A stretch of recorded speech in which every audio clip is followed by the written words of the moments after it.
I was on the phone with the chief people officer of Zillow. Wow. Zillow is a multi-billion-dollar company.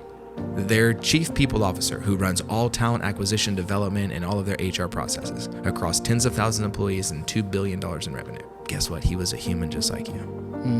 I said if I could spend the rest of my life attempting to become an expert at anything, I'd want to be a people expert. If I could help people find the intersection of a deeply meaningful life and a wildly successful career, then I want to do that. Work mostly with 8-9-figure CEOs, business owners, advising them, coaching them on a holistic view of what success looks like, and really trying to help them determine what is that intersection for them of a deeply meaningful life and a wildly successful career. That I think every human being has that intersection. I think where we sell each other short is one of us tries to point everyone to the same intersection, and we tell each other to build our houses on the same street, and then we wonder why we have a dissatisfied life. And I think that intersection for you is wildly different than me as it is for anybody else who's watching or listening. The intersection of that for you is not like anybody else, but we like to mimic the life of someone else because we perceive to be that the freedom they have is the freedom we want.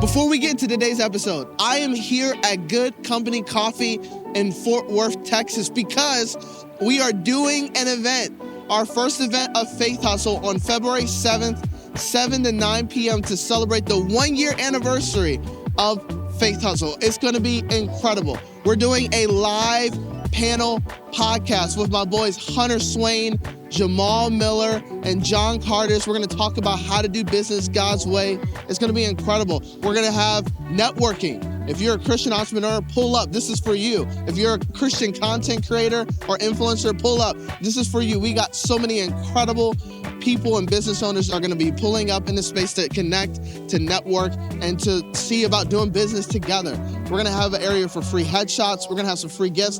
And did I mention the whole event is free? We are giving back to you because of what you've given to us as part of the Faith Hustle community. So I want to encourage you to come out February 7th, 7 to 9 p.m. It's going to be incredible. Let's celebrate. Let's have a great time for the first ever Faith Hustle night. I'll see you there. Welcome to the Faith Hustle podcast, where we help young Christian entrepreneurs learn how to build their business and careers God's way. My name's Makwenda. I'm your host. I've been an entrepreneur for almost 10 years. And in that time, I have been guided by and mentored by some of the most successful business owners that I knew, but they weren't just successful in business, but in their family life, in their relationships, in their devotion to Christ. They had this holistic view of success, and that was attractive to me. That's something that I wanted for my life. And if you're here, that also resonates with you.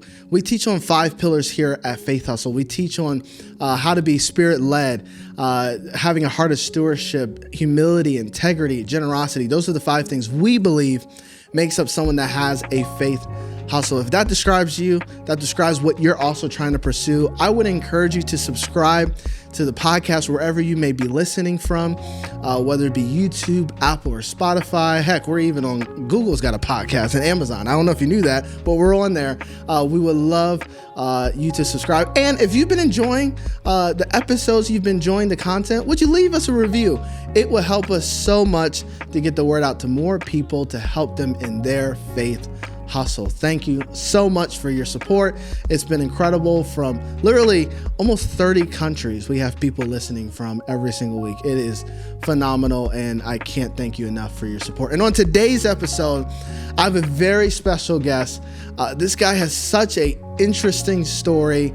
He's a dynamic communicator with a phenomenal message. He's a full-time speaker right now, but a business owner, and is helping people literally around the country. Large companies and executives hire him out to coach them and to take them through trainings and to help really shift their mindset. And I think we're all going to be encouraged and pushed further today. I got my brother Rocky Garza on the show. My man. Come on, man. Thank you, sir. Thank you for having me. Absolutely. Thank you for being here, man. Of course. What a pleasure.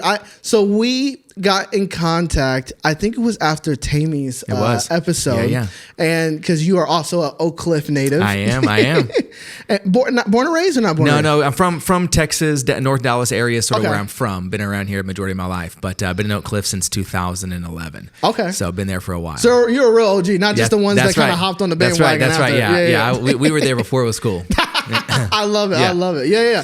And so he saw the episode. He's like, man, I heard about this and love to have you out. And so it was cool to just connect and hear your story and see some of your clips and your message is very amazing. We had a great phone conversation. But one of the cool things that I loved was your background. It's like you went from, and obviously I'll let you kind of get into it. You went from being on ministry, in a ministry, photography business, speaking, coaching, 8-figure, business owners and CEOs. And I'm like, man, that is a interesting story. You don't really see that trajectory of a lot. And obviously there's a lot of life and stuff in between, Sure. but I'd love to kind of hear a little bit of that journey of where it started from until now, just a little snapshot. Yeah, so I graduated from Texas A&M, and the summer between my junior and senior year of college, I went to a place called Sky Ranch out in East Texas. So yes, I've heard of it. Yeah, so summer camp out there, and that was really sort of my first experience with faith at all. I didn't grow up going to church. Didn't really grow up per se in the church at all. I mean, I lived with my aunt and my uncle every summer, and they went to it was a very small town, a very small Methodist church, and so we did vacation Bible school, and we went on Sunday. But I really had no clue what was going on. We said the Lord's Prayer, we did the Apostles' Creed, we had some little cake afterward, and we all went home. So that was kind of what I knew animal about. Crackers? Bro, crushed the animal crackers. And the cheese balls. Bro, we slayed them. Crushed them. So it really wasn't until that point in time, and I ended up going to Sky Ranch, and an absolute orchestrated outside of my own doing. I didn't want a summer camp job. Definitely didn't want to work at a Christian summer camp. And so sort of all the things aligned as they do. And after that summer was really my first experience. And the reason I share this more in depth as opposed to the rest of it is I think as I've looked back, I'm 41 now, been married 15 years. I got 2 kids, a 9-year-old and a 6-year-old. Been a business owner / entrepreneur since 2009. And prior to that, obviously was in ministry full time. That was my first experience in life where I was doing something, quote unquote, professionally, but felt like people cared about me because of who I was, not what I was doing. And my whole life, and I say my whole life, I was 21, but my whole life up to that point I felt like had been built on my capacity to be unique, my capacity to do something in a way that nobody else could, and to prove to you that I was worth loving. And so I think that first summer there was wildly transformative in my life. But it was the first time, I remember having my boss at the time, shout out Chris Witt, who said, "I'm so glad you're here." And we were walking to coffee one day, or up to the cafeteria one day, and I was like, "Thanks," kind of took it off, not a big deal. And he said, "No, I just want you to know I'm glad you're here." I said, well, I'm doing the very best that I can. He said, "I'm not interested in the job you're doing. I want you to know that I'm glad that you're here." Man. And I sat with that, I wrestled for that with weeks. Like, I don't even know what this means that you would be glad I was here. But I think that really began to spur something inside of me to go, there's got to be something else other than get out there, go after it and hustle and do it and figure it. There's got to be something that can go along with that. So I ended up going back to Sky Ranch when I graduated college, worked there full time. I was a director for junior high and senior high age ministry for summer camp for about 3.5 years. Left there, came to Dallas. I was on pastoral staff at a church called Chase Oaks, which is up in North Dallas. Okay. And got really fortunate, went there. They had just relocated and rebranded. So same church, same people, just new location, new name, about 2 months before I got there. And so was there for about 3.5 years full time. Loved it. Still friends with those folks. Absolutely most incredible place. I have literally nothing negative to say about Chase Oaks at all. It was an incredible place to be. But found myself towards the end of my ministry career, if you will, at least professionally or vocationally, you should say. Got offered a teaching pastor job to be a teaching pastor there at Chase Oaks. I was 26, had 1 tattoo, faux hawk, thought I was, thought I was God's gift to ministry at the time, and got offered a teaching pastor job. And at that point, it was a church of a few thousand people. I'd never been in seminary, and okay, we're gonna take care of that, and we're gonna pay you well, and we're gonna yada yada yada. And so, thankfully, I would love to say that I was this wise on my own. And the reality is, we know I wasn't. But God was gracious enough to me to show me that I was a jerk. And to show me that I was way more interested in you liking me when I got off stage than I was teaching you about God while I was on stage. And I think for me at the time, I felt like I'd been living my whole life on fast forward. I found out who God was, became a believer, and then got thrust into leadership and full-time ministry as a profession within months, if not weeks of that occurring, and felt like the previous 7-8 years had just been, I was running as fast as I could to learn as much as I could to stay just ahead, whatever that means now, of the people that I was tasked to lead and develop and train and coach and so on. And I was tired. And I knew the thing I was good at when I was 26 was getting you to like me. And so thankfully, I said no to the job. No, thank you. Can't do it. And they said, well, if you don't want to do that and you don't want the job you have now, what do you want to do? And I said, I think I'm going to be a wedding photographer. And it was more of my wife and I had just gotten married. She had quit her job and we had started doing that on the side. And we got really lucky. We were wedding photographers before Pinterest was invented, before Instagram came out. Facebook was still like a college thing. And so we got really really lucky that we started a business in a creative world based on a personal brand prior to social media and sort of what that even meant and looked like. And so over the course of the next 5 to 6 years, my wife and I shot weddings full time. So we shot about 40 weddings a year for 5 or 6 years. We traveled the world. Other people paid for it. Really for us, that was like a deep time where we spent a lot of time in therapy, spent a lot of time in counseling. We had a job that we shot weddings on Saturdays and engagements on Tuesdays or Thursdays. And so we would go to counseling, her and I individually each week and then together. And then we did that for 2 or 3 years. And I think really in that was we had no kids yet. We were married. We were together 24/7. We worked together. We shot together. You were together a lot. I mean, me and my wife professionally from January of 2010 until March of 2023 had never spent a day where we weren't either working in the same business or at least working in the same office with different businesses for the first 13 years of our marriage. And you still like each other. Love each other. Hey, I love it. So I think for us, so anyway, we did that, found out we were pregnant with our son, and well, not we, she was pregnant. But, and said, we don't want to shoot 40 weddings the rest of our life. If we could do anything, what would you want to do? And I didn't say it this eloquently, although I like to believe that I did. I said if I could spend the rest of my life attempting to become an expert at anything, I'd want to be a people expert. If I could, this is a language Rocky has today at 41, if I could help people find the intersection of a deeply meaningful life and a wildly successful career, then I want to do that. And so went back in the creative space because that's where I came out of. So it was very easy. Hey, we had a creative business. Did you like that one? You want one like that? Talk to me. I'll help you out. And so created a process called identity mapping. We started doing coaching. We started doing retreats for entrepreneurs. I say me. And we started that, or I started that in 2014, 15. So it's been almost a decade that we've been coaching and consulting. And then, of course, over the last 10 years, like anything else, you meet people and you coach some and you work at this business, you work with that company. And so now work mostly with 8- and 9-figure CEOs, business owners, advising them, coaching them on a holistic view of what success looks like and really trying to help them determine what is that intersection for them of a deeply meaningful life and a wildly successful career that I think every human being has that intersection. I think where we sell each other short is one of us tries to point everyone to the same intersection and we tell each other to build our houses on the same street and then we wonder why we have a dissatisfied life. And I think that intersection for you is wildly different than me as it is for anybody else who's watching or listening. The intersection of that for you is not like anybody else, but we like to mimic the life of someone else because we perceive to be that the freedom they have is the freedom we want. Have you been wanting to start a Christian podcast, but you just don't know where to start? It's 2025 and you told yourself last year you were going to start that podcast. Well, trust me, I understand. Believe it or not, Faithustle was actually launched and started in 30 days from start to finish. And I believe you can do the same. Most people hesitate to start a podcast for a few reasons.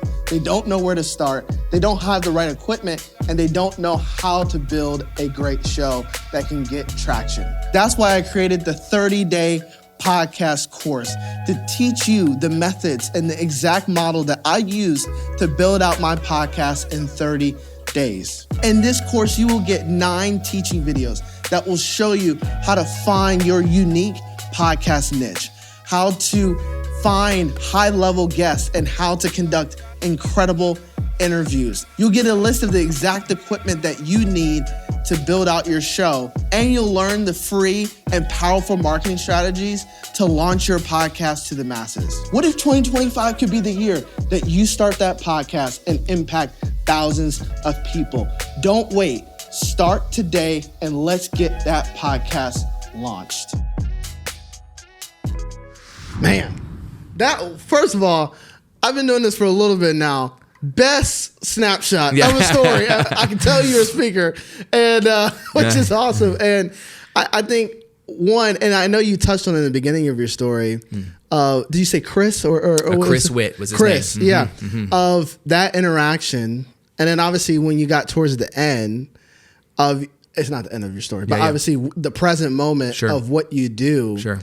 Do you feel like those that beginning and this connected 100%. Of how he saw you 100%. And I think even what I do now, connecting to, not to get too woo-woo on us, but like goes back to when I was 5. It goes back to when I was 12. It goes back to when I was 18. It goes back to when I was 25. It goes back to when I was 32. It goes back to when I was 41. Right. What I'm doing today, and I'm very fortunate. I feel very lucky. And, you can't really complain about not catching the bus if all you do is pray to catch the bus while you sit in your apartment.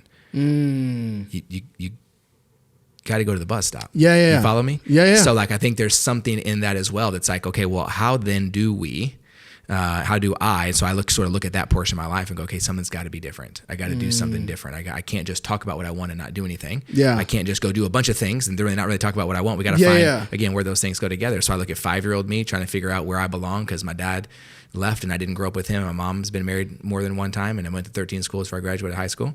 I look back in middle school going, man, I didn't realize the first day of school didn't mean the first day out of school until 7th grade.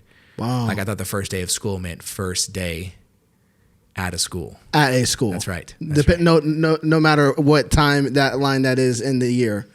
Correct. Wow. And so you start to kind of add these things and stack these things together. Graduated high school, thought I was going to play football. And then right before I graduated high school, realized like, I don't even like football. So then like everything, you got to figure it out. Everything changes again. So I think if any of us at any stage in our life, I'm probably a touch older than the average listener to your podcast right now, which is fine. We got some seasoned listeners. I'll be okay with that. But I think in doing so, if I could encourage anybody, like it's the ability, the freedom that I find in my life today is directly correlated to the amount of effort and energy I've gone into looking back and pursuing. How did I get here? Yeah. What's the reoccurring theme that I see in my life, right? And then what does that mean for me moving forward? Yeah. What are the stories told to us about us? Yeah. What are the stories we tell? It's a whole other thing. Maybe we'll get into that. But I think in all of that does fit into, again, going back to the theme of even the podcast, the theme I think of what God has sort of given you to steward and what you to push through and figure out is like, okay, what does it mean to have a faith hustle? What does it mean to put in the work and not lose yourself in hopes that the work is going to compensate for your value? Yeah, absolutely. It's a beautiful tension to live in. Oh yeah, but it's a tension nonetheless. Absolutely, and we are pulled in many directions. Yeah, often. Yeah, I mean, if there's nothing about the scriptures, it's all tension. There's always tension in the text. I think one thing you said, it actually reminded me of what my dad told me. I was almost turning 18.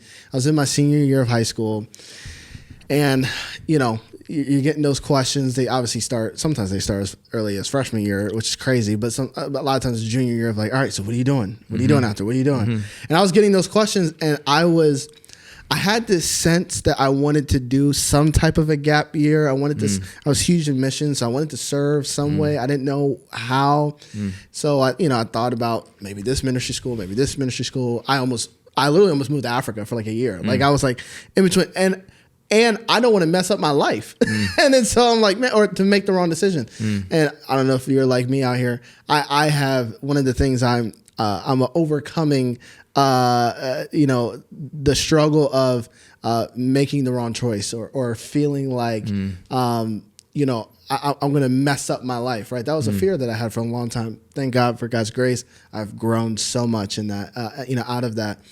But my dad, we were sitting at Waffle House, and, I'm just talking to him. And our favorite thing is like, we're either go on a road trip or we just sit down at a restaurant and we'll just talk for hours. That's like our favorite thing. And he said to me, he was like, McQuenda, your destiny isn't your decision, it's your discovery. And he was like, you discover it by just taking a step at a time. Just, you feel like you hear God tell you to take this step, try this, okay, you take a step. So for me, that next step was to move to Michigan. So I moved to Michigan. And then the next step was, hey, you got some interest in photography and videography. Start doing social media for the church and volunteering to do the video announcements. Okay, I did that. Okay, that opened the door. Internship at an advertising agency. Okay, did that. That opened the door to start a business. Okay, like, and it's just like all these little steps, and now I'm here, and it's like, oh, it was just like it. And some people have a master plan from the beginning. God bless you. I wish that was me in my store. No, they don't. They think they do. Okay, that's different though. That's different though. Yeah. It's you finish, and then I'll go. Basically what I was gonna say is that, like, for me, my journey was, I just followed. Almost like, Bible says he's a lamp unto our feet, light unto our path. I just followed where the path led, of where I sensed God was like, all right, go here. Okay, cool. All right, go a little bit, And, I just relate to that in your story of like, we're a string of these different things. Even as a kid, it's like, God just strings you along and he's got you. And, you just take those little steps. Yeah. I think it's interesting, like hearing your, hearing the way you view my story, to go, wow, what an unconventional path. I don't disagree with you. Yeah. And I just want to encourage us as listeners.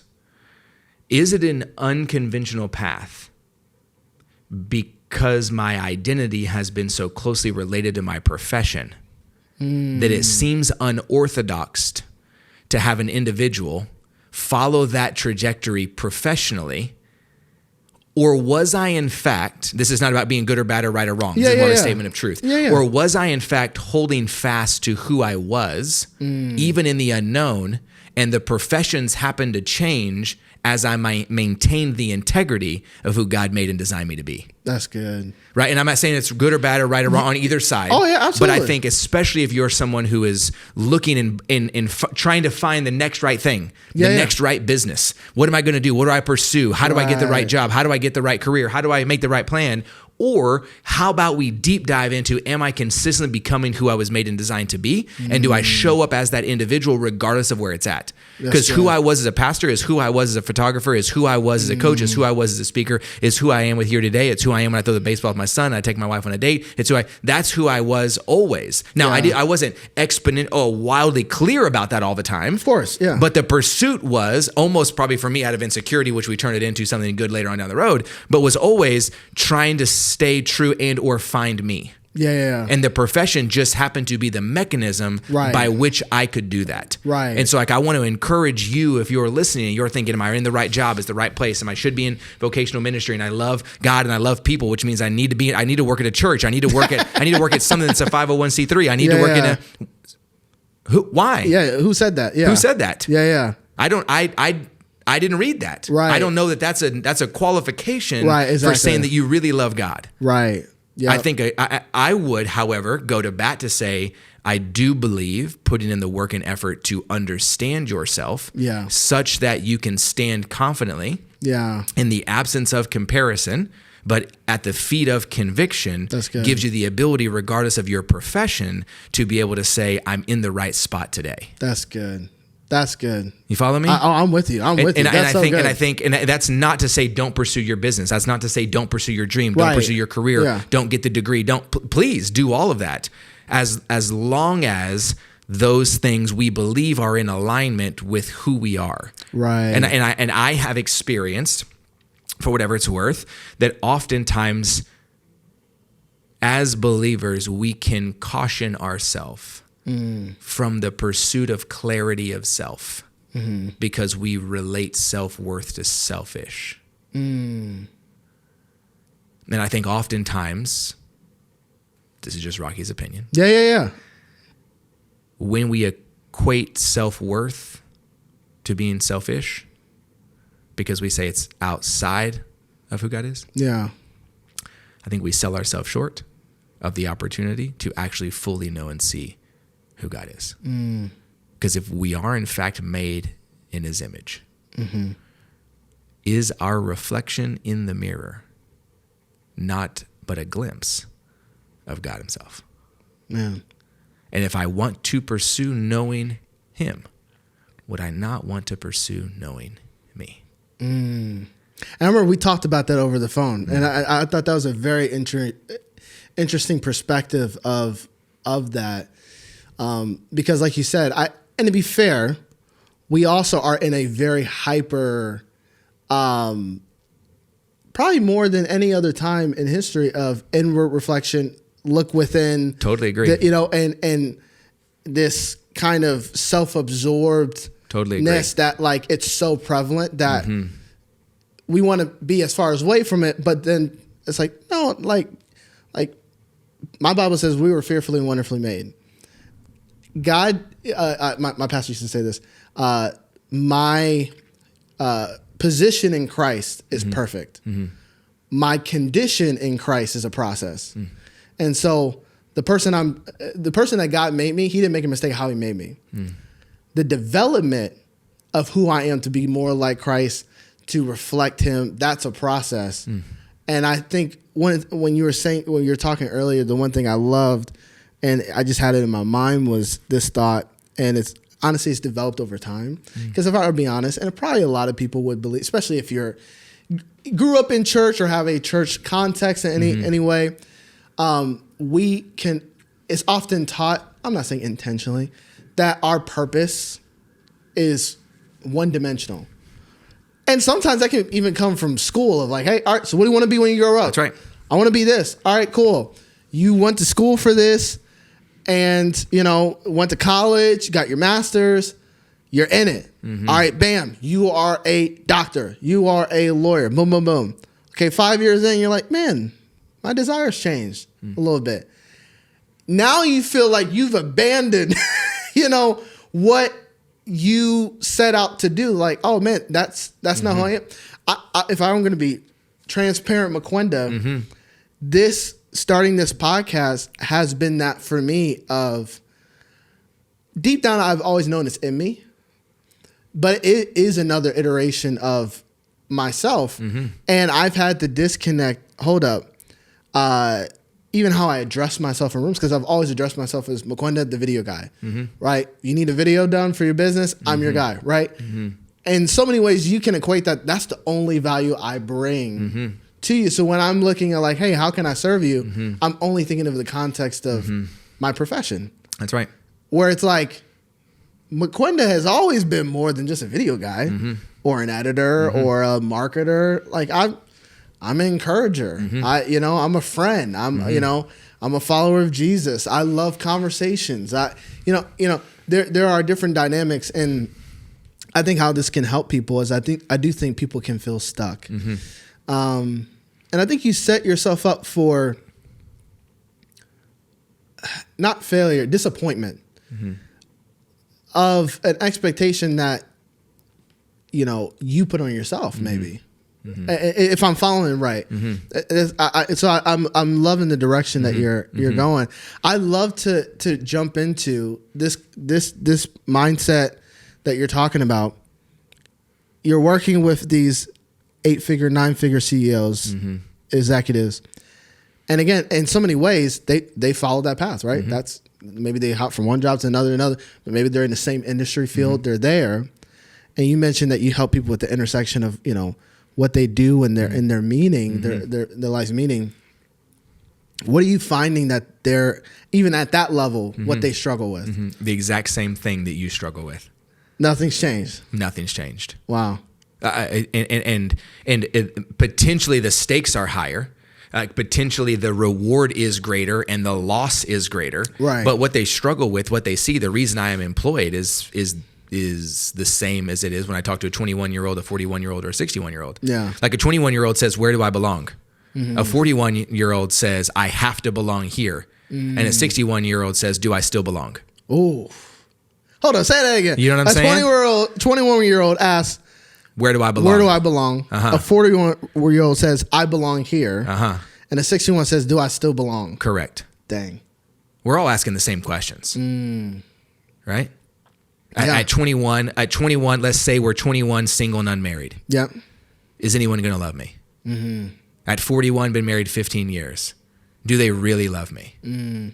At 61, where are the people that love me? Wow.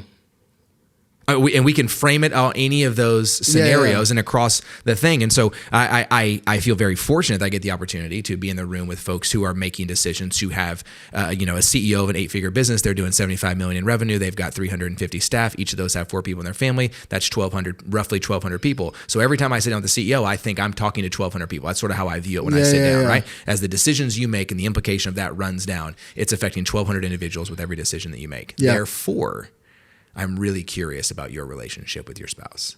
Therefore, I'm really curious about one of the things that we track with our CEOs. We have our Beyond Success systems, we call it. And so one of the things we track annually is not just annual revenue, but we track annual hours worked. And it's a target we set every year, every CEO we work with. And they always question me, like, well, what do you mean by that? I don't know how many hours I work. And I go, that's the problem. I want to know how many hours do you plan on working next year?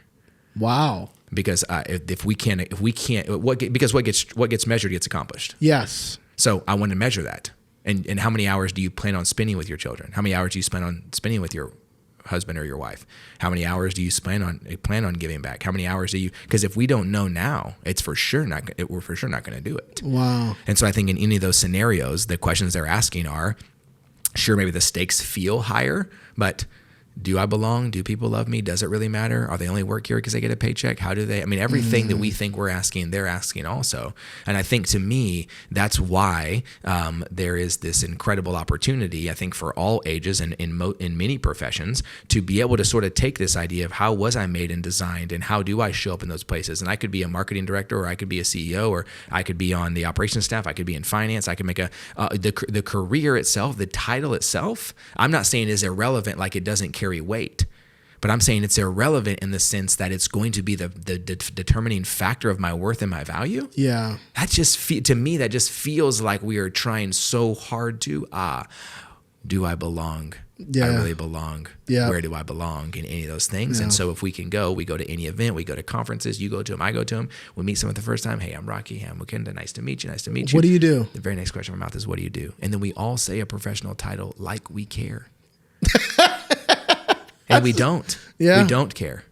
We don't care. At the root of it, we don't care. What we're hoping is, I think what we're really trying to say, and I'm not saying this is good or bad or right or wrong, I think it would be a lot more honest if we would just say, hey, are you or are you not valuable to me?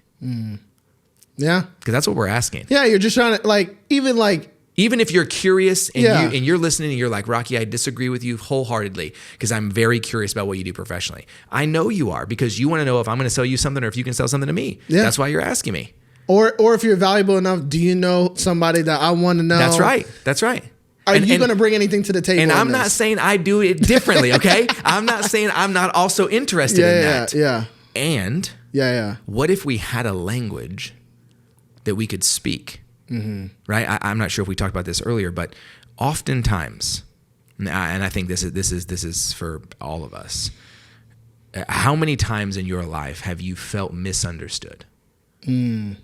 Right? I would ask you to ask yourself, how many times in your life have you felt misunderstood? Now, second part of the question. If we show of hands, yes, that's me. I felt misunderstood. Were you misunderstood because the person that you were talking to didn't have the ability to understand you? Or were you not communicating who you were in a way that was understandable? And oftentimes we like to pass the blame to the other party and say, well, I showed up as me. It's not my fault you don't understand me. When in fact, you've yet to be communicating to me in a way that is understandable. And so that to me is a direct through line to why it's valuable to know ourselves, why it's valuable to pursue who we are and what that means. And as we do that, we get to see, know, and understand, I believe, God more clearly. If we were to take 500 people in a room versus 50,000 people in a room, 50,000 people gives me a greater view of the face of God than 500. Because it's just another piece of who he is represented in one of us. That's good. It makes me think of Peter and his journey with Jesus. I'm a huge fan of Peter and his development. Because I love how Scripture leaves in the messiness, right, and all the intricacies of it. I do too. And so my question for you is: so why do you keep trying to take the messiness out of yours? Woo! It's just a little sidebar. Go ahead. A little sidebar. That's a fact. Let's go there. 2 seconds. Even Old Testament, God when he's telling, hey, Moses, I want you to pin this. Hey, I want you to pin this. They don't leave out even kings. They don't leave out their mistakes. He sat with the woman at the well, and he didn't hold a picket sign and tell her that she was an idiot. He sat down and said, yeah, let's have a sandwich. Tell me about that. Yeah. I mean, even, again, if you go to Old Testament, Noah, hey, builds an ark, he's faithful for 100 years. Then messes it up after. It's still recorded. It's like, yeah, it's not a... You have a choice every day to take your past and your pain and use it as a mechanism to protect yourself and hide, or to propel yourself into your purpose. That's so good. Me too. That's not me trying to, expound on something that I'm not trying to live myself. Every day I have a choice to take my past and my pain and use it as a mechanism to protect myself so that you can't get me like they did. Or I use it as a mechanism to propel myself in the direction of what my purpose is. And I believe we have that active choice. Does it take help? Yep. Do you need a coach? Probably. You need a friend? Go to therapy? Bet you do. There's a lot of things you need. Need a pastor in your life? Probably. Yeah. But with all of those things, now all of a sudden, what did we just build? Imagine that. We got honest about our life and where we've been, and all of a sudden a community popped up. That's interesting. Now my past gets to use as a mechanism to propel me, because there's other people who recognize that I may in fact be a human like them. And instead of saying, what do you do? Maybe we start asking, what did you do? Oh, so great to meet you. What did you do? Now, would we ever really ask that? You gotta be a little bit crazy to do that. But if you did, it'd be really interesting what it is that we found out. And I bet you'd have more in common with the person next to you that you think that you don't, if you asked more about what they did and less about what they can do for you. It's funny. So I was just at a conference. I love where we're going. I'm off my notes, and I love it. I love it. I was just at a conference called SALT. Shout out to SALT. And we were, there was a guest speaker. I'm going to mispronounce his last name, but it was Brad Montague, I want to say. Okay. He produced the Kid President, that series, if you remember way back when. I think it was like in 2007, 2008. And he's done a lot of incredible things. He does a lot of work with kids and stuff, and he does coaching and whatnot. And he said he started doing something called Failabrations. And so he'll get like a huge group of executives, professionals. He'll get them on a stage and say, hey, I want you to say like your greatest failure. And so they say their greatest failure, and or a time you failed, and everybody just celebrates, gets standing ovation. And, they got streamers and all this. He's an out there character. But his whole thing is like, we never celebrate those moments. But those are the moments that, one, we are not ourselves without that. And that's how, like you said, we can relate to others. That's how we can all be human. Of like, I messed up. Yeah, I should have did this, but I did this instead. And I think it's... He talked about how it can change our viewpoint of how we view us in our lives and the sum of our lives, that we're not just the sum of the good things we do, but of all the things that, it's all encompassing. And so I love that. Going back to Peter real quick, because I want to tie it to what you said earlier. What I love about Peter's journey and what Jesus was trying to do with Peter was he was trying to tell him, listen, you keep trying to go back to fishing. Like if you notice his journey, every time like something goes hard, goes back to fishing. Goes back to fishing. And he's like, listen, there's more in you than just fishing. And if I can get you to understand that your calling card, or hey, my name is Peter the fisherman, you're a fisher of men. There's more in you than just this one profession, this one occupation, this one trade. And it's funny, like God always directs these podcast episodes. I don't know who's listening. I think this is for someone who feels like not even this, you can't reinvent yourself from a standpoint of like, oh, like I can pick another profession or whatnot. That almost it feels like illegal or just like it feels against you. But it's like I think this is a good step for you to think, well, why is that I feel that way? And I do believe God cares more about not just the things you do, but the person that you do become. And so I love this perspective, man. This is it's so rich. I appreciate that. Yeah, it's where we allow ourselves to hold two truths together that we've been historically told don't belong together. There's an immense amount of freedom. And I think we get pictures of this in scripture constantly, right? Think about every cliche way God's ever been described. He's the lion and the lamb, right? Well, that doesn't make any sense. Right. Okay, which one is he though? Like, is he the lion or the lamb? Because those two things are not even remotely the same. Yes. Right. Is he good? Yes. Is he safe? Shout out Narnia. Nah. He's not safe, but he is good. Oh, interesting. What do you mean though? Like, I don't know. It's a little bit of edge there, right? And we could go through and we could go back and forth with every Christian journal we've ever bought. Oh yeah, absolutely. It's got a quote on it. Yeah. Why is that though? Why is it? Is it because God is so much bigger than our even human brain has the ability to sort of wrap our head around, that we're given two things so we can see the fullness of God? Maybe. Are we given two things that don't belong together to remind us that when we try to sort of squeeze down, God is only this, and then we say we are only this? It's our kind of it's God's way of going like, hey, just take a step back for a second. Maybe. I also think it's because in life, almost always two things are true at the same time. Yeah. But as humans, we like to be right. And we don't want to be wrong. Yep. And we want to be right because being right makes us feel safe. But being right isn't always good. And so I think there's this really unique space. I would, if I could encourage anyone listening at regard 21, 41, 61, where you feel the highest amount of tension in your life right now, I would encourage you to ask yourself, what is on the opposite end of that tension? And is that true also? Life is really hard. Life is hard. Oh, yes, it is. And, not but. Get rid of that word. Yeah. I learned that from Tim Ross. Like, yeah, not and. but, and. And life is beautiful. Yeah. Life is absolutely can beat you down and absolutely freeing. Yeah.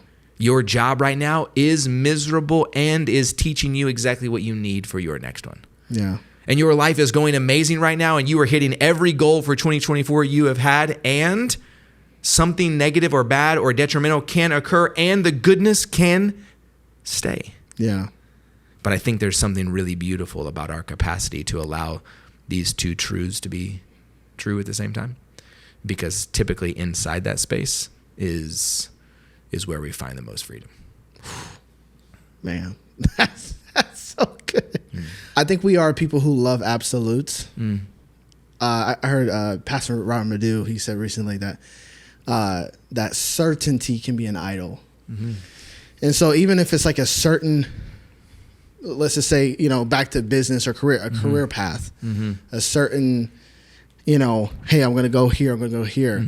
So I guess I'd love to hear more from your story of this framework. Honestly, even what made you discover this framework? Like what developed this? Was it developed from your own journey, or what kind of developed this in you for yourself? Yeah. I mean, the answer to all that is yes. However you want to frame the question, the answer is yes. That's a simple answer. But yeah, I mean, identity mapping is a process we have now. We take individuals, we take teams, we take groups, we take staff, whatever. I do it one-on-one with our VIP clients, and we do it with 300 people at a time at a corporate event, but we're together 8 hours. Right. It's on stage for 8 hours. It's wild. Damn. But in that, identity mapping, again, and from the context that here specifically for those of you that listening to Faithustle, is we're helping extract a language out of you that already exist. I just believe most of us are illiterate to.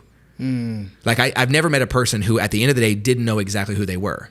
They just didn't have the right words to describe it so it could be understood by anybody. I've never met anyone who's like, I have no clue who I am, and without a little bit of probing, asking questions, land and they're like, nope, still don't know. I've literally never met that person.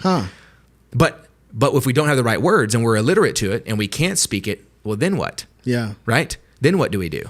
Then how do we communicate about it? Then how do we? And so identity mapping is a way for us to extract a language out of you that already exists. It's around why you do things, how you do things, and what you do as a human, and how do you take that information and then go use it out in the real world, personally, relationally, professionally, in all these spaces. That's good. The confidence method is what we use to sort of uncover. I love, you referenced Robert Madu. Yes. And so, long story short, back in the day, his sister-in-law is also a photographer, and we were in the friend back in the day, Michelle. Yes. Which, by the way, you got to get her on this show. I literally just messaged her. Okay, I want to get her on. Great. We'll talk after. I'd love to get her on. But nonetheless, like I think I love that he said that at times certainty can be an idol, because I have found, as I've walked through tens of thousands of people through the confidence method and looking at where do we sort of the imposter's voice and imposter syndrome and what does that mean and what is really true, and we get caught up, I think specifically in the Christian world, we get caught up in it's like, okay, well, what is but like, well, who did God say I was? And if that's who he says I am, then I shouldn't think any of these other things. Like, but you're a human.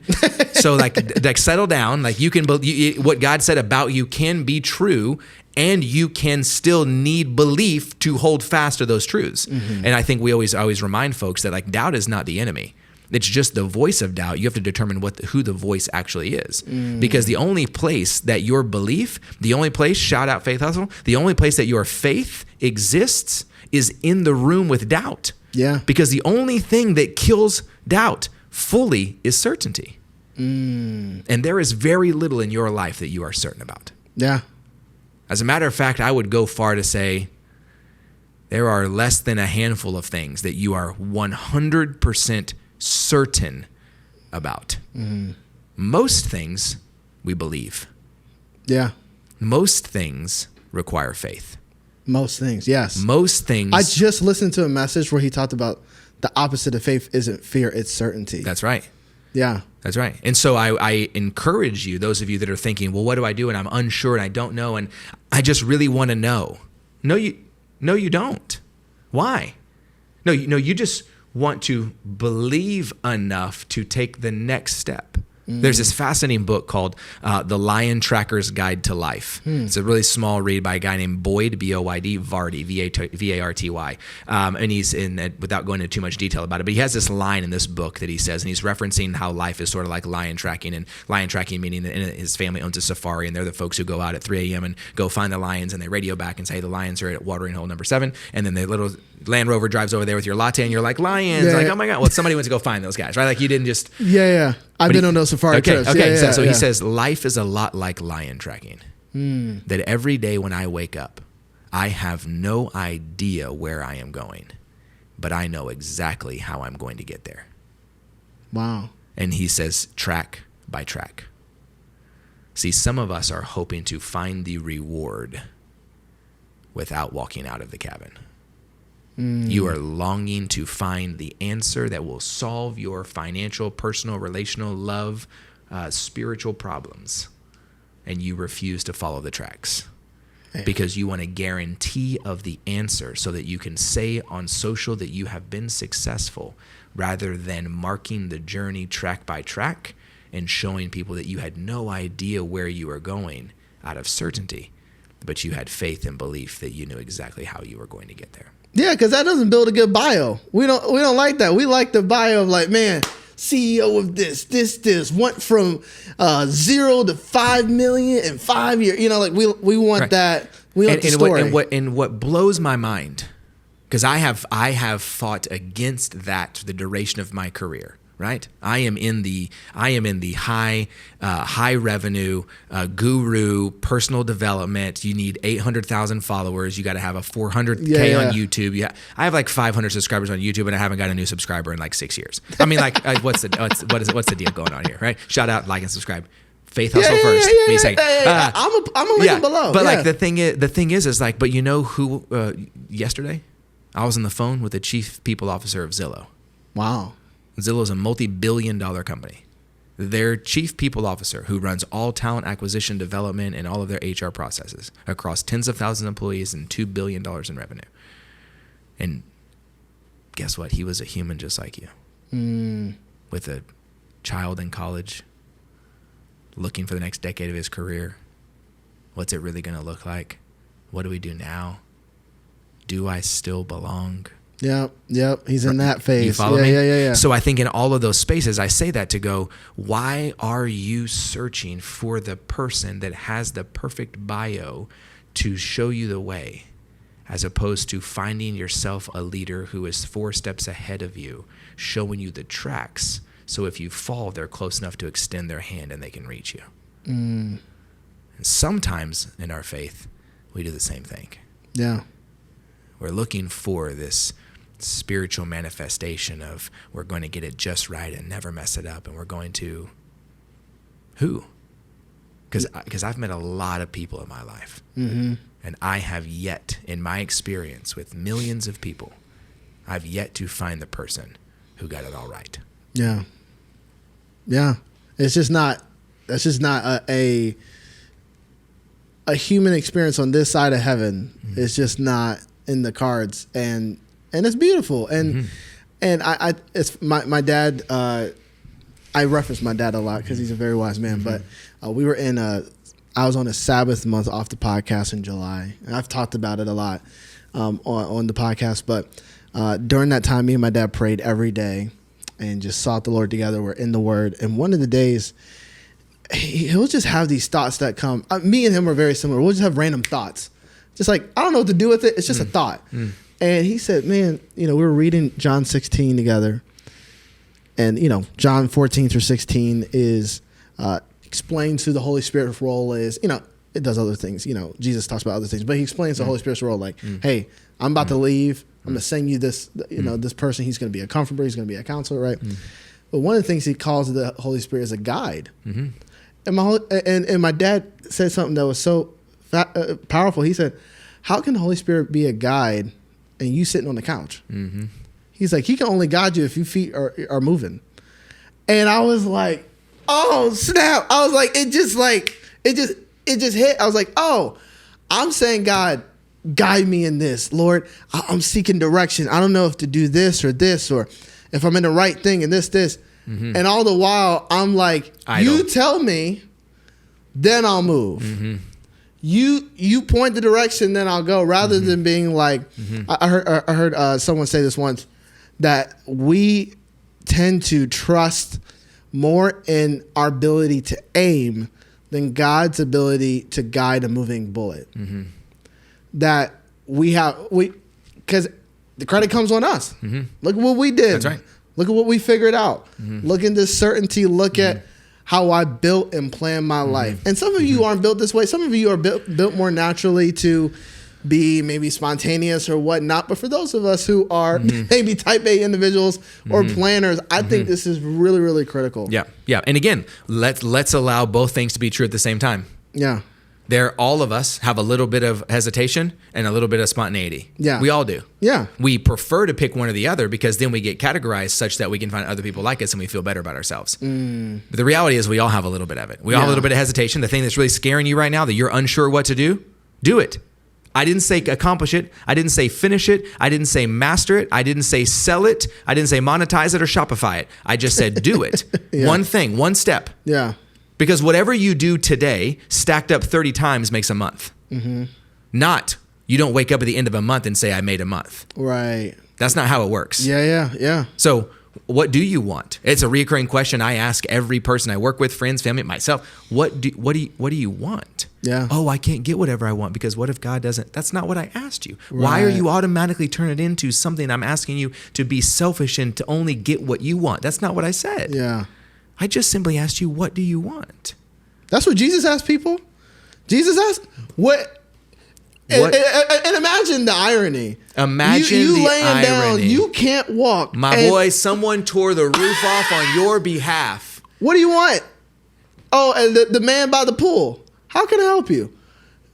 Clearly, I'm trying to get to the pool. I need to get healing. But it's almost like he needed them to say it out loud. Right. Say it verbally. That's right. Say it with confidence. That's right. Every person that admitted their need for a savior got That's right. what they and needed. They did not admit their certainty for what would occur.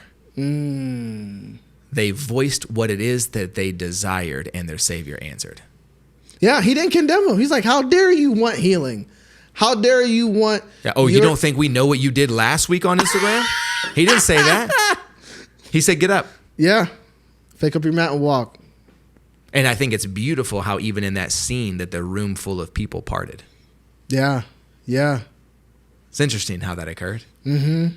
And that someone just walked through the middle. Man. And once he was out the front door, the crowd closed again. Man. Because two truths were true at the same time. Because somebody was laying on a mat and they didn't know what to do, but they knew what they wanted. They didn't have the means, capacity, the following, the finances, the equity, and so they found someone that did.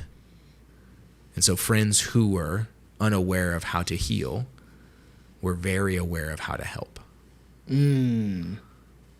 And so sometimes your call is to help. Yeah. And I don't think their profession was paralytic lifters.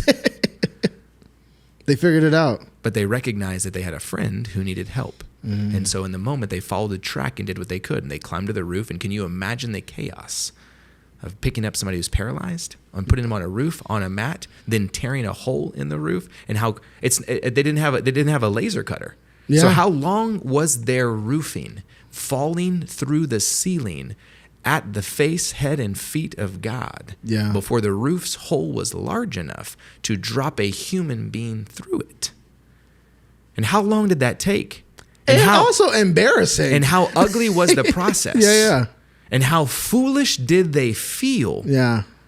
When everyone in the room is looking at him going, who do you think that you are? Right. And yet, it wasn't their profession. They weren't paid. No one posted about it. No one said kudos. As a matter of fact, I don't know if we know what happened to them on the roof after their friend walked out. Yeah. I bet they climbed down and they went back to work. And so I think when we're attempting to pursue our faith hustle, we're attempting to pursue, how do I align this design that God has given me, this passion that I feel like is inside of me, this hope to take this passion and make it profitable so that I can then go out and fulfill in the blank of whatever it is we believe we could, should, or might do. I think if we would pause just momentarily, you would spend more time looking in the mirror and less time out the window pursuing what you think you were supposed to have, and rather reflecting on what you have already been given. You may find yourself an opportunity to help. And that might just be the next track that you should follow. Yeah. That's so good. Man. Oh, man. And often, at least for me, I have found in my pursuit of, one, just being all that God's called me to be, to wanting to hear, well done, good, faithful servant.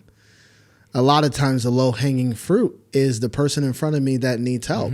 Isn't it interesting? We want God to look at us and say, well done, good and faithful servant, but we so often struggle to serve. We just hope we can get paid. Oof. Man. Do we hope that God will say to us one day, well done, good and faithful profiteer? Wow. Don't get me wrong. Make money. Yeah. Okay. I'll be this is called the Faith Hustle Podcast. Yeah, okay. exactly. It's not called the Faith Broke Podcast. So let's be very clear about that. Yeah, so I want to make sure that I am not pushing down profitability, growth, sustainability, make mass amount of money and help mass amount of people. I am on that train. Yeah. And yeah. If my hope is that God would say, well done, good and faithful servant. I believe service is an overflow of who I am because I love you. And sacrifice is the loss of who I am in hopes that you love me. Man. And I think some of us in our businesses and our hustle are sacrificing in hopes that we will be loved. And the greatest change that ever happens in my business over the last 10 to 15 years has been when I have made a decision consistently amidst paid gigs and not, to attempt to say yes to serve as often as I can. Yeah. Things are profitable. Man. And that's our legacy. Like that it makes me think of, and as we come to, I feel like a pastor, as we come to a close, as we land the plane, it makes me think of the Good Samaritan. Like, we don't know what his profession. Good Samaritan wasn't even his name. That was just his description. That's right. All we know is the guy had enough means that he had a donkey. He was on his way somewhere. out of compassion, he stopped and he got out of his way to show kindness to somebody that could not repay him, put him up somewhere to stay and said, hey, I'm gonna take care of his stay, his food. And when I get back, if it's not enough, I'll make up the difference. He probably had a trade or a career. We don't know. That's right. What he was known for is how he served. That's right. What he's known for, again, we don't even know the man's name. We just know how he served. It's funny. I was in a community group this morning for my church's businessmen. Shout out to the lineman, and we were discussing. I think it's Joseph of Arimaeus. He was the man that God put in position. He was a man of authority. He was in, kind of political council areas. He was obviously a man of wealth, and he had a tomb. And when Jesus died, his body needed to lay somewhere. And so he was the one that said, hey, Pontius Pilate, hey, I got a tomb. Give the body to me. He can have mine. Right? We don't really, again, know the span of all. We know he probably sat at a council or, maybe he did some things in politics. We don't know. We don't know his full story. All we know is he positioned himself to serve the King of Kings, to lay his head where he would later resurrect, and now we have salvation. And we were talking about this. The crazy thing is, like, he might have purchased that tomb for himself, for his own legacy, for his own this. Him giving up that tomb, him giving up his own legacy to serve, he is now talked about 2,000 years later, not just to his grandkids and his great-grandkids. And I want to encourage us, because I'm a words guy. Come on. Did he give up his tomb, or did he simply give his tomb? And I only make the difference because I think oftentimes, at least this is Rocky's experience in the last decade or so, I think oftentimes unknowingly or not purposefully, we turn what is good and right and true into a loss for ourselves when I don't always know that it is. And I think, and I'm guilty of it, and I don't know if we turn it into a loss so that we will be seen as greater, or if we turn it into a loss so it makes us feel better about feeling bad. But I don't think he gave up his tomb because he didn't need it. That's good language. He wasn't dead. Well, yeah. He just gave his tomb. He just gave it. Because he had it. Yeah. And I bet when he died, he still used it. Yeah. You know what I'm saying? I mean, I don't really know, but we'll see. Yeah. I mean, right. It was like a 3-day loaner. Right. Yeah. I mean, short-term rental. Shout out Airbnb businesses. You know what I'm saying? Yeah, so he was on Tomb B&B. That's nice. That's neither here nor there. Jesus jokes, everybody. So, but I think there's a part of that where, again, I think this goes into, I think words matter, semantics matter. And we're not going to go down this road at all because I will refuse to, but I just want to encourage us. The reason we know this statement is true is because translations matter. And I'm not saying right or wrong. I'm not saying right or wrong or good or bad. I'm saying it matters. It matters. And how you take it matters. Absolutely. So you can determine how it matters to you, but it matters. So then therefore words matter. And so I think there are many of us, myself included at times, who get caught in the why does God keep asking me to give up, as opposed to saying how lucky am I that God continues to trust me to give. And was it really at your loss? Yeah. Or in the end, was it actually for your gain? Yeah. And could it be both? Yeah. That maybe at your loss is in fact what you needed. And maybe what you gained is what you wanted. And maybe both can be true. And I find a lot of freedom in trusting that God is who he says that he is. And it's not my job to solve it. It's just my job to live it. Man. My Jesus, this has been so good. You sounding like Paul, man. Yeah. To live as Christ, to die as gain. I appreciate you, man. And thank you for helping me with correcting my own language of, it's not giving up. You just it's a joy to give. That's right. You're I hear it said all the time, but you're never more like Jesus than when you give. Yeah. I mean, why are there, and we're going to use a cultural reference, why are there TikTok accounts with multiple, if not tens of millions of followers across every demographic and religious belief that follow the people who find someone in need, give them something in need, have an opportunity to sponsor someone in need, and people are at 50 to hundreds of thousands of dollars daily being accumulated across tens of millions of strangers. Because I believe innate in us, regardless of your faith, I believe innate in us as humans that God designed us to be people that give. Yeah. Regardless of the amount. Now, we love to show how much it is, and we love to talk about how much we have to give, and that's for you to work out on your own. I don't think that's either here nor there, but there's a lot of cues out there. There's a lot of cues out there telling us who we were made and designed to be if we're paying attention. Yeah. And so don't let it be lost on you. The people that use social metrics as a mechanism for clarity. Why does someone have that many followers? What is it that they're communicating? At the root of the message, what is happening? And why is that seemingly so valuable for people? And is it because we're actively living it, or is it just because we simply long for it? And if it's something you long for, is that because you're stuck inside the hut hoping to find the lions? Or is that because you're willing to go and fall the next track? Man, I don't know about y'all. This was for me. No, I'm leaving inspired. I'm leaving encouraged. All those different things. Words matter. And just, I think it's a really good paradigm shift. And I think it's something that we all have to, and again, I'll end on this, Romans 12, be not conformed to this world, be transformed by the renewal of your mind. And I think, we're born in this world that we came into, and that comes with its own constructs, its own way of thinking, things that are passed down from parents, things that are passed down from school systems. And until we die, we're going to be constantly transforming our minds to how does God see us? What does the word say?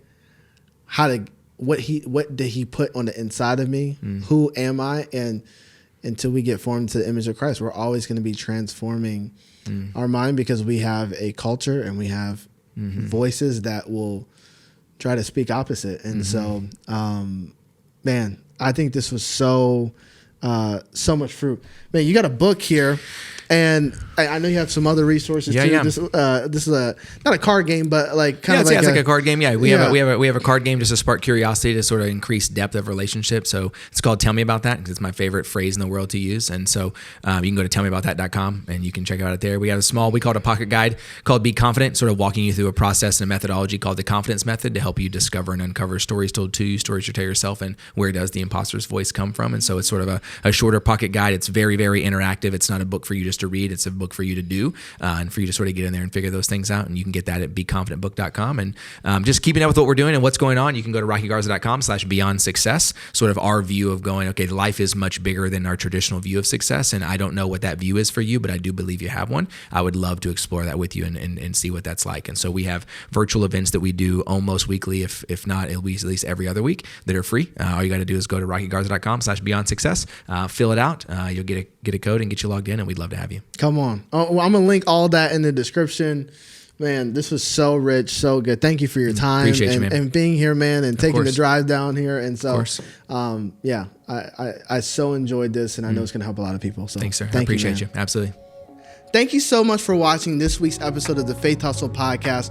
We hope you were encouraged, inspired, and feel equipped to walk out your faith hustle. If you want to come on this journey with us in growing in our business and faith, I encourage you to subscribe to the podcast, whether it be on audio platforms like Apple or Spotify or YouTube.